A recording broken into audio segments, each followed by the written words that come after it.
লাগাতার বৃষ্টিতে বিধ্বস্ত গোটা উত্তরাখণ্ডের চামোলিতে ভয়াবহ ভূমিধস হয়েছে বলে জানা গিয়েছে একাধিক এলাকাতে। আর সেই ছবি সামনে আসতেই কার্যত আটকে ওঠার মতন নদী গ্রাসে তলিয়ে গিয়েছে একের পর এক গ্রাম। আবহাওয়া দপ্তরের তরফে 12 জুলাই পর্যন্ত ভারী বৃষ্টির সতর্কতা জারি করা হয়েছে ইতিমধ্যেই।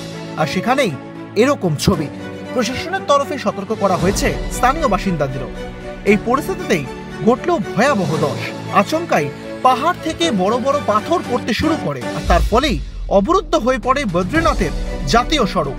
তবে স্বস্তির বিষয়, এখনো পর্যন্ত এই ঘটনায় কোনো প্রাণহানি হয়নি।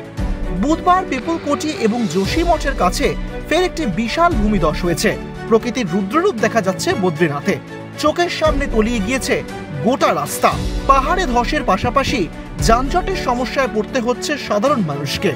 বদ্রীনাথের জাতীয় সড়কে যোশীমঠ টিসিপির কাছে পাহাড়ের একটি অংশ ধসে পড়ায় পুরো জাতীয় সড়কই আপাতত বন্ধ হয়ে গিয়েছে।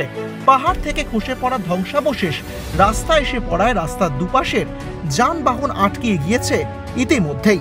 একই সঙ্গে গতকালও যেখানে ছিল রাস্তা, আজ সেখানেই পাথরের চাই।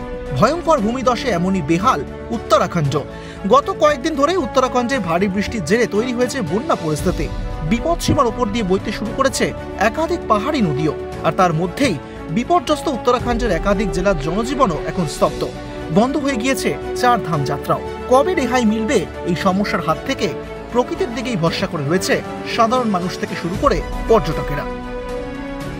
ব্যুরো রিপোর্ট, ক্যালকলিং টিভি।